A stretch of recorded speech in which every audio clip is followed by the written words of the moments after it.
ఓం హ్రీంకారాసనగద్భితా నరసికాం సౌః క్లీం కళాం బిభ్రతీం సౌవర్ణాంబరధారిణీం వరసుధాధౌతాం త్రినేత్రోజ్వలాం వందే పుస్తకపాశమంకుశధరాం స్రగ్భూషితాముజ్వలాం త్వాం గౌరీం త్రిపురాం పరాత్ ప్రగళాం శ్రీచక్రసంచారిణీం. ఓం శ్రీ బెజవాడ కనకదుర్గాదేవ్యై నమః. శ్రీ దుర్గామల్లీశ్వరాభ్యాం నమః. మనకి ఈ యొక్క సెప్టెంబర్ నెల నుంచి మనం చూసుకున్నట్లయితే మళ్ళీ వచ్చేటటువంటి 2 జూన్ 2027 సంవత్సరం వరకు ఇన్ని నెలల పాటు మనకి గురుగ్రహం మారడం లేదు. మధ్యలో అక్టోబర్ 30వ తేదీ నుంచి జనవరి 5వ తేదీ వరకు కర్కాటక రాశిలో ఉన్నటువంటి గురుగ్రహము మరి సింహరాశిలోకి మారుతుంది. మళ్ళీ ఆ జనవరి 5 తర్వాత ఈ సింహరాశి నుంచి మళ్ళీ కర్కాటక రాశిలోకి గురుగ్రహం వచ్చేయడం జరుగుతుంది. ఇకపోతే మనము 4 గ్రహాల మార్పులు ఈ సెప్టెంబర్ నెలలో జరుగుతున్నాయండి. ఒకటి ఏమిటంటే శుక్రుడు ఈ యొక్క సెప్టెంబర్ 2వ తేదీ నుంచి తులారాశిలోకి మారుతున్నాడు. అలాగే ఈ యొక్క బుధగ్రహము తన స్వక్షేత్రమైనటువంటి కన్యారాశికి సెప్టెంబర్ 7వ తేదీన 2026 సంవత్సరంలో మారబోతోంది. అలాగే మూడవది రవిగ్రహము కన్యారాశిలోకి సెప్టెంబర్ 17వ తేదీ నుంచి మారుతున్నాడు.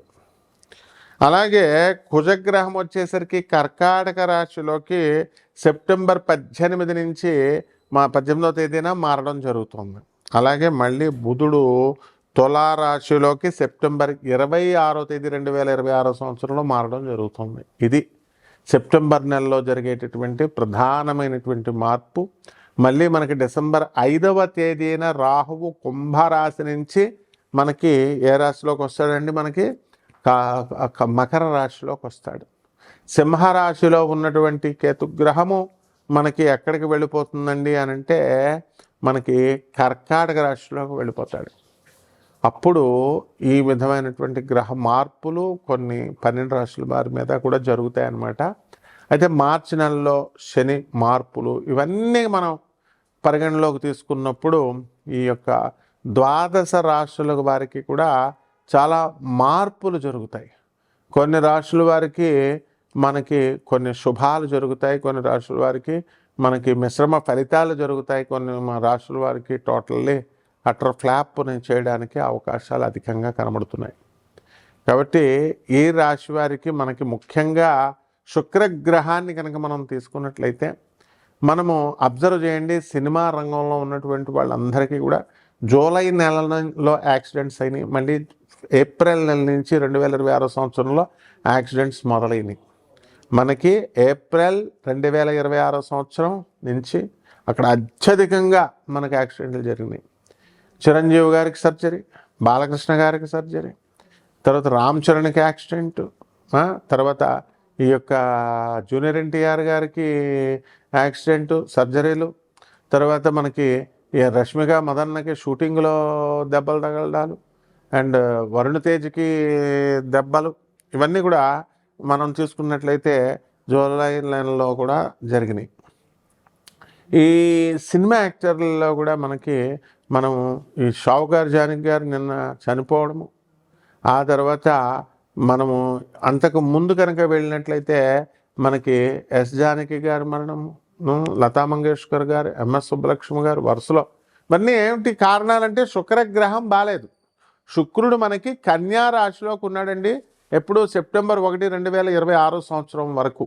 అప్పుడు ఈ సినిమా యాక్టర్లకు వరుసగా అలాంటి ప్రమాదాలు ఇంకా ఉన్నాయి కాబట్టి జాగ్రత్తగా ఉండాలి వీళ్ళు. మరి ఆ తర్వాత సెప్టెంబర్ 2 నుంచి శుక్రుడు మంచి తన స్వక్షేత్రగతుడు అవుతున్నాడు. 12 రాశుల వారికి ఏ విధమైనటువంటి ఫలితాలు ఇస్తాయో మనం చూద్దాం. ముందే నేను సినిమా యాక్టర్ల గురించి ఇలా ఉంటుంది అని చాలా జాగ్రత్తగా చెప్పాను. కాబట్టి ఈ రాశి వారికి అందరికీ కూడా ఒక్కొక్క రాశి వారికి విడివిడిగా ఎలా ఉంటుందో చూద్దాం. వృశ్చిక రాశి. ఈ వృశ్చిక రాశి వారందరూ కూడా అర్ధాష్టమ రాహు ఉన్నాడు, పంచమ శని నడుస్తున్నాడు. అదేవిధంగా లాభంలో ఉన్నటువంటి రవి బుధ గ్రహాల ప్రభావం వలన ప్రభుత్వం నుంచి మీకు అనేకమైనటువంటి ఉపకారాలు మీకు జరగడం అనేటటువంటివి జరుగుతాయి. అండ్ ఈ యొక్క ఫైనాన్స్ బిజినెస్లో ఉన్నటువంటి వాళ్ళు సక్సెస్ఫుల్ అవ్వడానికి అవకాశాలు ఉంటాయి. చిట్టి పాటలు ఇవన్నీ కూడా ఎత్తి ఆ డబ్బుని దుర్వినియోగం చేయకుండా ప్రభుత్వ సంబంధమైనటువంటి పనులు, లేకపోతే అవి ఇచ్చినటువంటి కాంట్రాక్టర్లు, లేకపోతే బిల్డింగ్లు ఇలాంటి వాటిల్లో పెట్టడము, సక్సెస్ అవ్వడము అనేటటువంటి జరుగుతుంది. అయితే ఈ వృశ్చిక రాశి వారందరూ కూడా మనకి గురుడు భాగ్యస్థితిలోకి వచ్చాడు, కుజుడు కూడా భాగ్యంలో ఉన్నాడు. అయితే వీళ్ళందరూ కూడా మనకి కాలేజీల్లో వీళ్ళకి సీట్లు వచ్చినాయి, కానీ ఇంటి దగ్గర ఉన్నటువంటి కాలేజీలకు రాకుండా చాలా చాలా దూరాల ప్రాంతాల్లో ఉన్నటువంటి వాళ్ళకి సీట్లు రావడం వల్ల వీళ్ళందరూ కూడా హాస్టల్లో ఉండడం అనేటటువంటిది జరుగుతుంది. అయితే వీరందరికీ కూడా అర్ధాష్టమ రాహుగ్రహ ప్రభావం వలన వీళ్ళకు తరచూ జ్వరాలు రావడము, అనారోగ్య కారణాల వల్ల మానసికంగా అంతా కూడా ర్యాగింగు ఇలాంటివన్నీ కూడా చేస్తారు. దీనివల్ల వీళ్ళందరూ కూడా మనకి మానసిక ఒత్తిడికి గురవడానికి అవకాశాలు అధికంగా కనబడుతున్నాయి. కాబట్టి వీళ్ళు స్ట్రాంగ్గా స్టబన్గా ఉండడం అనేటటువంటివి జరగాలి.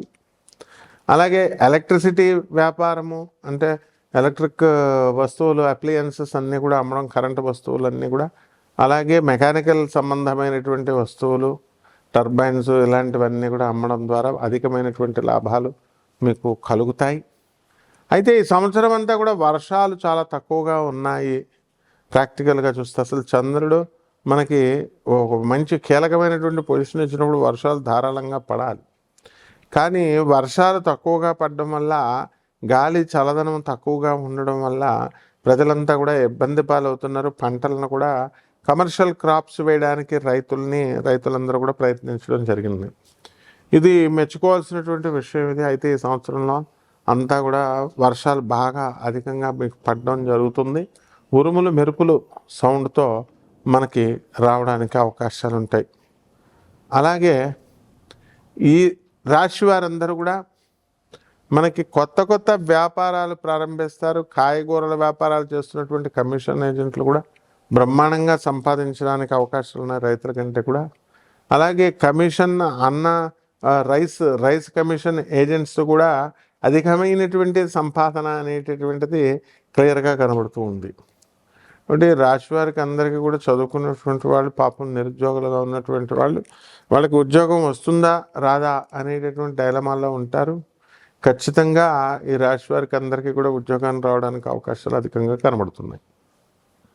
ఈ రాశి వారి అందరూ కూడా మనకి ఏలినాటి ఉన్నటువంటి వాళ్ళతో సహా మనం కనుక చూసుకున్నట్లయితే ఈ రాశివారు ఏం చేయాలండి? గురు చరిత్ర పారాయణ చేయాలి. ఓం శనేశ్వరాయ నమః అంటూ రావి చెట్టు చుట్టూ ప్రదక్షిణాలు చేయాలి. కేవలం రావి చెట్టు చుట్టూ ప్రదక్షిణాలు చేస్తే సరిపోద్దని నీళ్ళు వేయకుండా నీళ్ళు వేయాలి. చెట్టును పెంచాలి. మీ ఇంటికి తెచ్చుకొని ఆ చెట్టును పెంచుకొని, రావి చెట్టు కానీ మేడి చెట్టుని కానీ తెచ్చుకొని, దేవతా వృక్షాలండి అవి, లేదా మారేడు చెట్టును వేసుకొని తులసి చెట్టుకి ఏ విధంగా అయితే మనం పూజ చేస్తున్నామో ముద్దుగా, ఆ విధంగా ఈ యొక్క రావి చెట్టుని, ఈ చెట్లని అందరినీ కూడా మీరు పెంచాల్సినటువంటి అవసరం ఉంది. అలాగే ఇది శ్రావణ మాసము, దీని తర్వాత భాద్రపద మాసం వస్తుంది.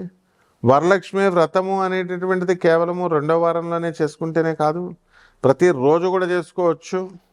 ఏదో మూడో శుక్రవారం దగ్గరికి వచ్చేసరికి ఈ యొక్క వ్రతం చేయకూడదు, మరి పౌర్ణమి ఆ రోజు అని ఇలా పిచ్చి వాగుళ్ళు అంతా కూడా చాలామంది వాగుతూ ఉంటారు. కాబట్టి అవన్నీ పక్కన పడేసి లక్ష్మీ వ్రతము అనేటటువంటిది మీరు ఎప్పుడైనా చేసుకోవచ్చు. తదేవ లగ్నం తారాబలం చంద్రబలం తదేవ, ఇది గురువు ఎప్పుడైతే ఆదేశిస్తాడో చంద్రబలం తారాబలం అన్నీ కూడా సరిపోతాయి అన్నమాట. అంటే ఈ రాశి వారందరూ కూడా ఈ మనము పారాయణతో పాటు గానగాపురం వెళ్ళి దత్తాత్రేయ స్వామి వారి దర్శనం 6 నెలల లోపల ఏదో ఒకసారి చేసుకోండి.